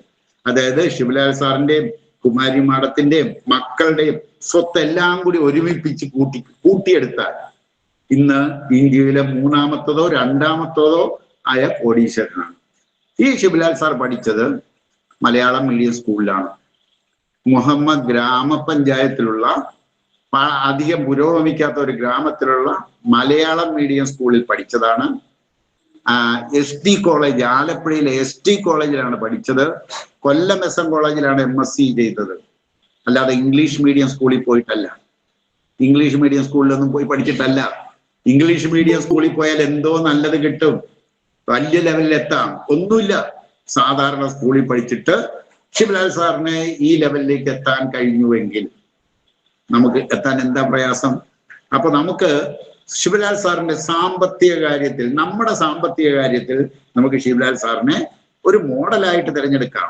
അത്രയും നമുക്ക് ഉണ്ടാക്കാൻ പറ്റുമോ എന്നുള്ളത് വേറെ കാര്യമാണ്. ഭൂമിയിൽ ഓരോരുത്തരുടെയും ഭൗതിക അസറ്റ് തീരുമാനിക്കപ്പെട്ടിട്ടുണ്ട്. അതെങ്ങനെയാണ് കൂട്ടുന്നത് നമ്മൾ പഠിക്കും. ഭൗതിക അസറ്റ് എല്ലാവർക്കും കൂടും. ഇന്റലക്ച്വൽ അസറ്റ് കൂട്ടേണ്ടത് എങ്ങനെ, സ്പിരിച്വൽ അസറ്റ് കൂട്ടേണ്ടത് എങ്ങനെ, ഇത് മൂന്നും കൂട്ടണം. ഇന്റലക്ച്വൽ അസറ്റ് ഭൗതിക സ്വത്ത് കൂട്ടാതെ, ആത്മീയ സമ്പദ് സ്വത്ത് കൂട്ടാതെ ഭൗതിക സ്വത്ത് കൂട്ടിയാൽ അത് നിലംപരിശാകും. അപ്പൊ ഇത് മൂന്നും സന്തുലിതമായി എങ്ങനെ കൊണ്ടുപോകണം എന്നതാണ് നമ്മൾ പഠിക്കേണ്ട കാര്യം. അത് നമ്മൾ പഠിക്കും. ശിവലാൽ സാറിനെ നിങ്ങൾക്ക് ഈ കാര്യത്തിൽ മോഡലാക്കാം. 100% ഞാൻ അതിനെ റെക്കമെൻഡ് ചെയ്യുന്നു. ശ്രദ്ധിക്കാം. രണ്ടാമത്തത്, സാമൂഹ്യ സേവന കാര്യത്തിൽ ശിവലാൽ സാറിനെ മോഡലാക്കാം. അത് ഞാൻ നിങ്ങളോട് പറയേണ്ട കാര്യമുണ്ടോ? നിങ്ങൾക്ക് മനസ്സിലായിട്ടുള്ള കാര്യമല്ലേ? എത്രയോ 1000 കുട്ടികൾക്ക്, വെറും 2 കുട്ടികൾക്ക് സ്കോളർഷിപ്സ് തുടങ്ങിയതാണ്. ശിവലാൽ സാറ് ആലപ്പുഴയിലെ ഒരു സ്കൂളിലെ 2 കുട്ടികൾക്കായിട്ട് തുടങ്ങിയതാണ്. ഇന്ന് 7 സംസ്ഥാനങ്ങളിൽ എത്രയോ 1000 കുട്ടികളെ, MRCP വരെ പഠിച്ച കുട്ടികൾ പുറത്തിറങ്ങിയിരിക്കുന്നു. അപ്പോ ആ സാമൂഹ്യ സേവനം നിങ്ങൾ ഒരുപക്ഷെ ഈ സ്കോളർഷിപ്സിന്റെ കാര്യം മാത്രമേ കേട്ടിട്ടുണ്ടായിരിക്കുള്ളൂ. എന്നാൽ ഞങ്ങളുടെ ശിവലാൽ സാറിന്റെ പഞ്ചായത്തിൽ, മുഹമ്മ പഞ്ചായത്തില് വാർദ്ധക്യകാല പെൻഷൻ 23 വർഷം നടത്തി. അതായത് വയസ്സായവർക്ക് ഒരു പെൻഷൻ പദ്ധതി ഇവിടെ നടപ്പാക്കിയിരുന്നു. 23 വർഷം. വീട് വെച്ചു കൊടുക്കൽ, കല്യാണം, എന്തെല്ലാം, കൃഷിക്ക് അവാർഡ്, ഏതെല്ലാം മേഖലകളിൽ, വ്യത്യസ്തമായ മേഖലകളിൽ സാമൂഹ്യ സേവനം നടത്തിക്കൊണ്ടിരിക്കുന്ന ഒരു ആളാണ്. ഇപ്പൊ സാമൂഹ്യ സേവന കാര്യത്തിൽ എങ്ങനെ സാമൂഹ്യ സേവനം നടത്തണം എന്നുള്ളത് നിങ്ങൾക്ക് വ്യക്തമാക്കാൻ, ഫോളോ ചെയ്യാൻ, റോൾ മോഡലാക്കാൻ പറ്റിയ, 100% മാർക്ക് കൊടുക്കാൻ പറ്റിയ ആളാണ് ശിവലാൽ സാറും കുമാരി മാഡവും. തൊഴിൽ മേഖലയിൽ നിങ്ങൾക്ക് മോഡലാക്കാം. ആരുടെയെങ്കിലും കീഴിൽ പോയി തൊഴിലെടുക്കാനല്ല, 10,000 മനുഷ്യർക്ക് തൊഴിൽ കൊടുക്കാൻ നമുക്ക് കഴിയണം. അല്ലാതെ നമ്മൾ ആരുടെയെങ്കിലും പോയി തൊഴിൽ ചെയ്യാനല്ല. ശിവലാൽ സാർ അങ്ങനെയല്ല ചെയ്തേ. പോയി ജോലി ചെയ്ത് കൊണ്ടുവന്ന കാശ് കൊണ്ടുവന്നിട്ട് 10,000 മനുഷ്യർക്ക് തൊഴിൽ കൊടുക്കാൻ, ജീവിത ഉപാധി കൊടുക്കാനായിട്ട് ഉള്ള പരിശ്രമം, അതും നിങ്ങൾക്ക് മോഡലാക്കാൻ പറ്റുന്ന ഒന്നാണ്. മറ്റൊന്ന്, കല്യാണത്തിന്റെ കാര്യത്തിൽ ശിവലാൽ സാറിനെയും കുമാരി മാഡത്തിനെയും നിങ്ങൾക്ക് മോഡലാക്കാം. എന്താ കാര്യമൊന്നും നിങ്ങൾ അറിഞ്ഞിട്ടുണ്ടാവില്ല ചിലപ്പോൾ. ഞാൻ ആ സീക്രട്ട് ഒന്ന് പറയുകയാണ്. അതായത് അവർ 2 പേരും പ്രേമിച്ച് കല്യാണം കഴിച്ചവരാണ്. അതുപോലെ തന്നെ ജാതി, വ്യത്യസ്ത ജാതിയിൽപ്പെട്ടതാണ്. നേരത്തെ ഞാൻ പറഞ്ഞു, രാജ്യത്തിന്റെ അതിർത്തി തകർക്കണം, ജാതിയുടെ അതിർത്തിയും തകർക്കണമെന്ന്. ആ ജാതിയുടെ അതിര് പൊളിച്ചവരാണ് അവർ. അപ്പൊ ആ രീതിയിൽ ഒരു സംവിധാനം നിങ്ങൾക്ക് ആലോചിക്കാവുന്നതാണ്. മനസ്സിലായില്ലേ? ഇപ്പൊ ഞാൻ അവിടെ കോളേജുകളിൽ പറഞ്ഞു, നിങ്ങള് പ്രേമിച്ചേ കല്യാണം കഴിക്കാവൂ എന്ന് പറഞ്ഞു. അപ്പൊ പിള്ളേർ ചോദിച്ചാൽ ആരെ പ്രേമിക്കണം എന്നുള്ളതാണ് പ്രശ്നം. അതാണ് പ്രധാനം. ഒരു കുട്ടി ഈ ഭൂമിയിൽ ജനിക്കുമ്പോൾ ആ കുഞ്ഞിനായി ഒരു ഇണ ഈ ഭൂമിയിൽ എവിടെയോ ജനിക്കുന്നുണ്ട്. അത് പ്രകൃതിയുടെ നിയമമാണ്. ഒരാൾ ഈ ഭൂമിയിൽ ജനിക്കുമ്പോൾ ആ കുഞ്ഞിന് ഒരു ഇണ ഭൂമിയിൽ എവിടെയോ ജനിക്കുന്നുണ്ട്.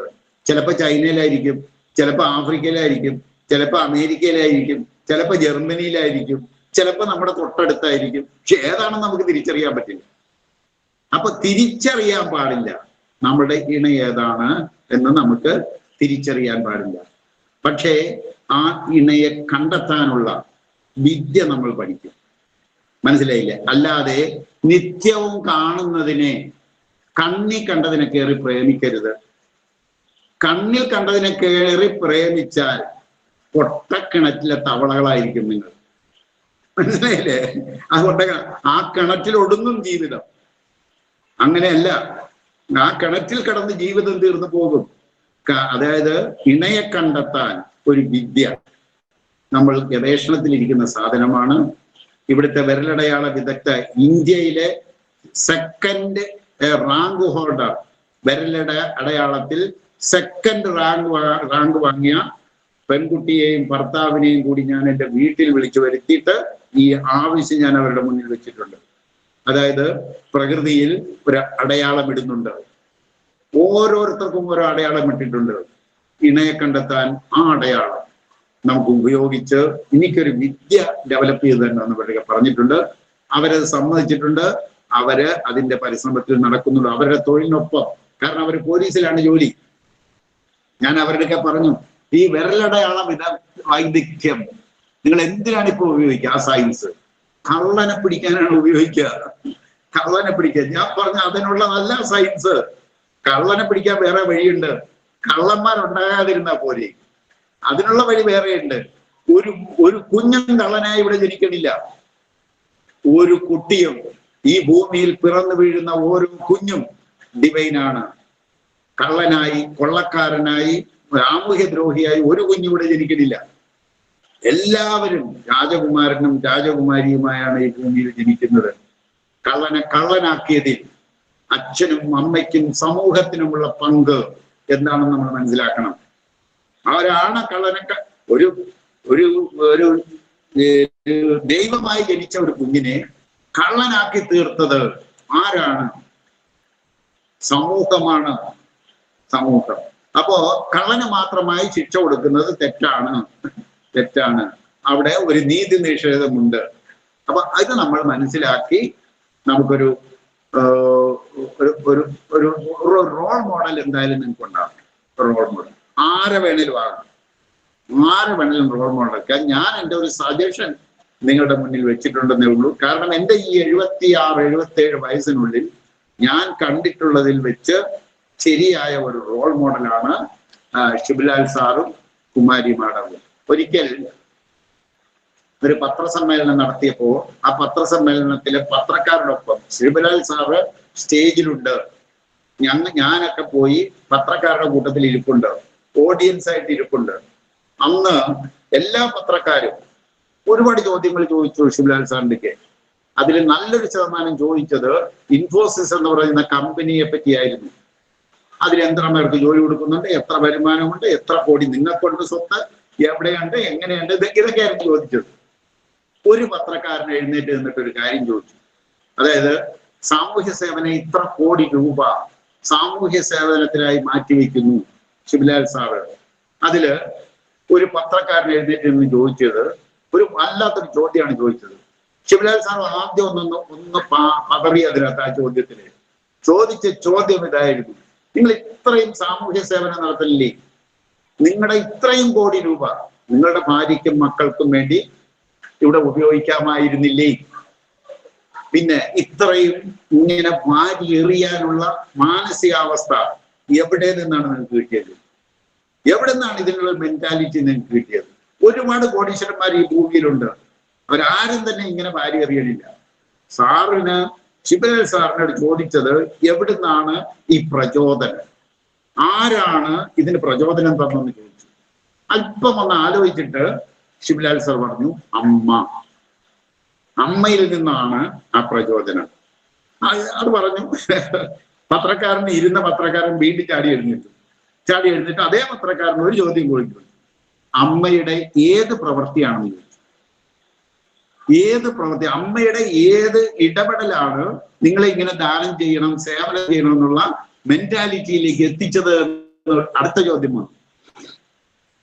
വീണ്ടും ഒന്ന് ആലോചിച്ചിട്ടാണ് ശിവലാൽ സാർ പറഞ്ഞത്, അത് ഒരു ഗ്ലാസ് പാലിന്റെ കഥയാണ്. ഒരു ഗ്ലാസ് പാലിന്റെ കഥ. അതായത് ശിവലാൽ സാറ് സ്കൂളിൽ പോകുന്ന കാലഘട്ടത്തിൽ തൊട്ടടുത്ത വീട്ടിലെ പാവപ്പെട്ട വീട്ടിലെ ഒരു ചെറുക്കൻ, അന്യജാതിക്കാരൻ, കീഴ്ജാതിക്കാരനായ ഒരു ചെറുക്കൻ ഇതേ സ്കൂളിൽ പഠിക്കുന്നുണ്ട്. ഇതേ സ്കൂളിൽ ശിവലാൽ സാറിന്റെ കൂട്ടത്തിൽ പഠിക്കുന്നുണ്ട്.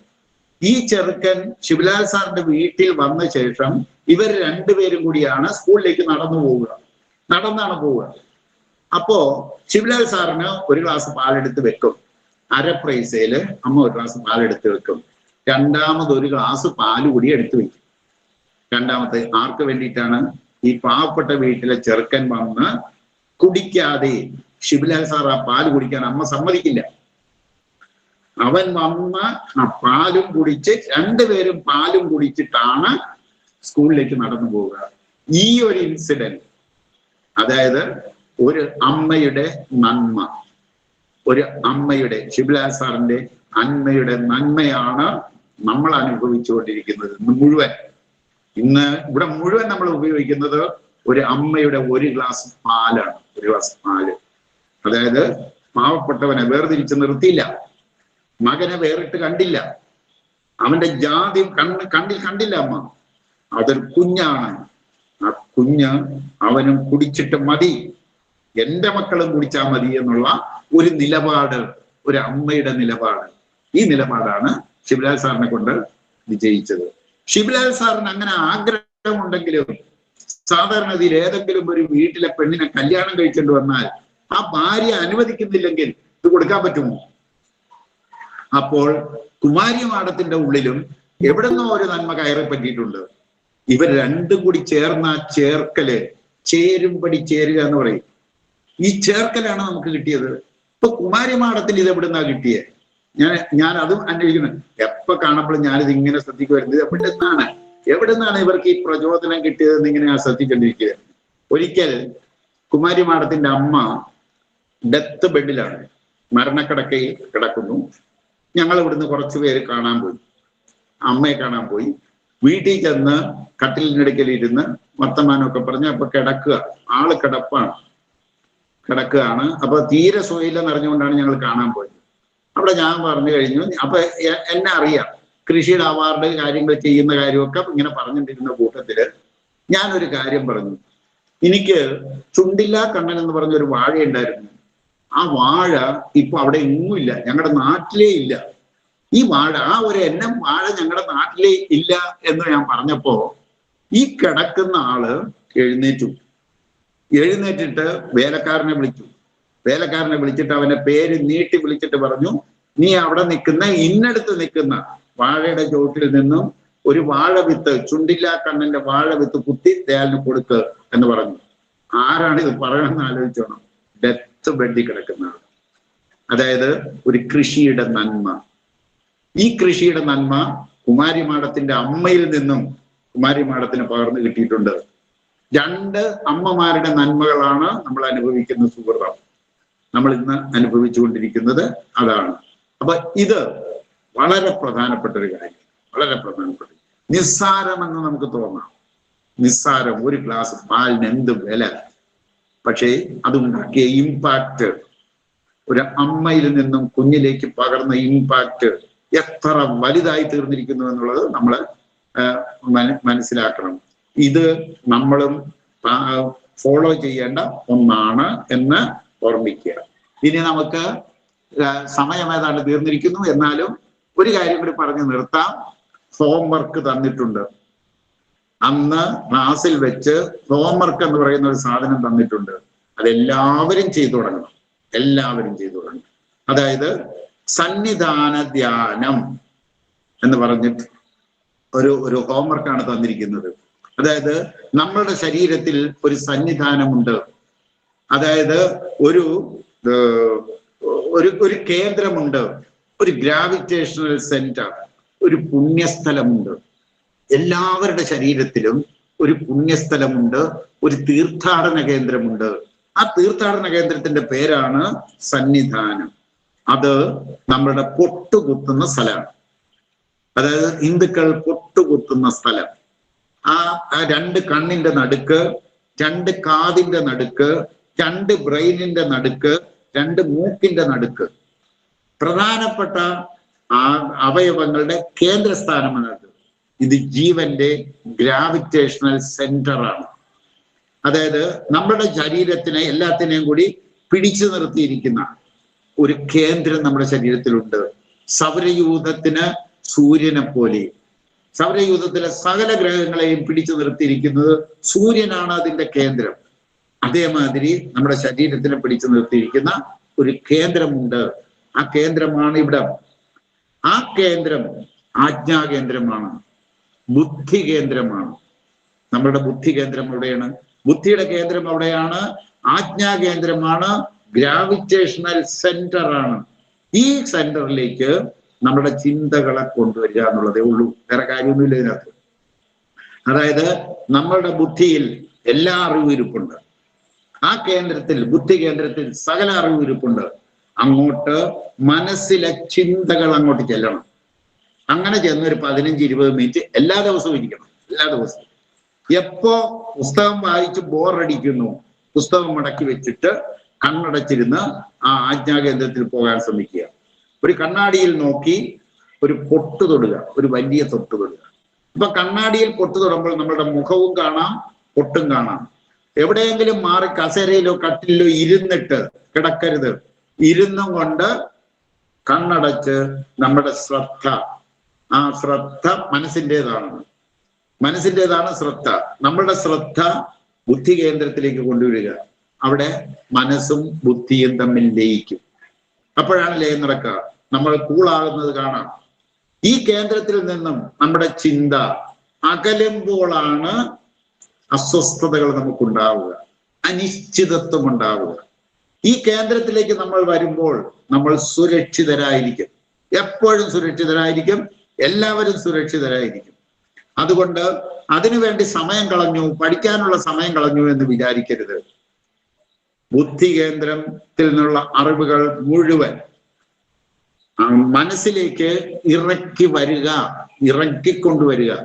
ഇതിനുള്ള ഒരു പരിശ്രമത്തിന്റെ ഭാഗമാണ് ഇത്. വിജ്ഞാനം മുഴുവൻ അവിടെയാണ് ഇരിക്കുക. അത് ഇറക്കിക്കൊണ്ടുവരാനായിട്ട് ഇത് ചെയ്തുകൊണ്ടേ ഇരിക്കുക. അതായത് മനസ്സിനൊരു സെൻസ് ഉണ്ട്, ബുദ്ധിക്കൊരു സെൻസ് ഉണ്ട്. ഈ രണ്ട് സെൻസും കൂടി ചേർന്നാൽ അതിന്റെ പേരാണ് കോമൺ സെൻസ് എന്ന് പറയുന്നത്. അത്രയുള്ള വേറെ കാര്യമൊന്നുമില്ല. മനസ്സിനൊരു സെൻസ് ഉണ്ട്, ബുദ്ധിക്കൊരു സെൻസ് ഉണ്ട്. രണ്ടും കൂടി ചേർന്നാൽ അതിന്റെ പേരാണ് കോമൺ സെൻസ്. ഈ കോമൺ സെൻസ് ഉണ്ടായാൽ തന്നെ കാര്യങ്ങളെല്ലാം വൃത്തിയായിട്ട് നടന്നു പോയിക്കോളും. മാർക്ക് നല്ലോണം മേടിക്കാൻ പറ്റും, പഠിക്കാൻ പറ്റും, സകല കാര്യങ്ങളും ശരിയായിട്ട് ചെയ്ത് മുന്നോട്ട് കൊണ്ടുപോകാൻ പറ്റും. ഇതാണ് എനിക്ക് ഇന്ന് നിങ്ങൾക്ക് തരാനുള്ള ഒരു സന്ദേശം. അപ്പൊ നമുക്ക് സംശയത്തിനുള്ള സമയം കൂടി ഞാൻ എടുത്തു ഇന്ന്. ഇത്രയും എനിക്കിന്ന് പറയണമായിരുന്നു നിങ്ങളോട്. കുറച്ചു പേരെ കയറിയിട്ടുള്ളൂ. പക്ഷേ സകല കുട്ടികളും കയറാൻ പറയണം. കാരണം ഇനി ഇത് ആവർത്തിച്ച് കിട്ടുമെന്നാരും വിചാരിക്കണ്ട. കാരണം കുറേ വിഷയങ്ങളാണ്. ആ വിഷയങ്ങൾ പതുക്കെ നമുക്ക് പഠിച്ചു തുടങ്ങണം. അതില് അടുത്ത ക്ലാസ്സിൽ നമ്മൾ ഇക്കോളജി എന്ന് പറയുന്ന ശാസ്ത്രമാണ് പഠിക്കുക. ഇക്കോളജി എന്ന ശാസ്ത്രത്തിന്റെ ബാലപാഠങ്ങൾ പഠിക്കണം. എല്ലാ കുട്ടികളും പഠിക്കണം. ഏത് സയൻസ് പഠിക്കുന്ന കുട്ടികളും പഠിക്കണം. കാരണം ഇക്കോളജി മദർ ഓഫ് സയൻസ് ആണ്. എല്ലാ ശാസ്ത്രങ്ങളുടെയും മദറാണ് ഇക്കോളജി. അതൊരു ഇൻഹെറിറ്റഡ് ഇൻബോൺ സയൻസ് ആണ്. ഇത് പഠിപ്പിക്കേണ്ട കാര്യമില്ല, ഉണർത്തിയാൽ മാത്രം മതി. എല്ലാവരിലും ഉള്ളതാണ്. ഇത് ഉണർത്തുക എന്നുള്ളതാണ്. അതുകൊണ്ടാണ് എല്ലാവരും നേരിട്ട് കേൾക്കണം, നേരിട്ട് മനസ്സിലാക്കണം. അവരവരുടെ ഉള്ളിലെ ആ അറിവിനെ ഉണർത്തുക, ആ ശാസ്ത്രത്തെ ഉണർത്തുക. ഞാൻ നിങ്ങളെ ഒരു സാധനവും പഠിപ്പിക്കുന്നില്ല, ഒരു സാധനവും പഠിപ്പിക്കില്ല. നിങ്ങളുടെ ഉള്ളിലുള്ള അറിവിനെ ഉണർത്താനുള്ള വിദ്യ, ആ വിദ്യ പഠിപ്പിക്കും. ആ പ്രകൃതി ശാസ്ത്രം എന്നും അതിനെ എങ്ങനെ ഉണർത്തിയെടുക്കാമെന്നും ഉള്ള മുഴുവൻ കാര്യങ്ങളും ആയിരിക്കും പഠിക്കുക. ഇനി സേതു എങ്ങനെയാണ് കൺക്ലൂഡ് ചെയ്തോളൂ. സമയമായില്ലേ? സമയം കഴിഞ്ഞല്ലോ. സമയം കഴിഞ്ഞിരിക്കുന്നു.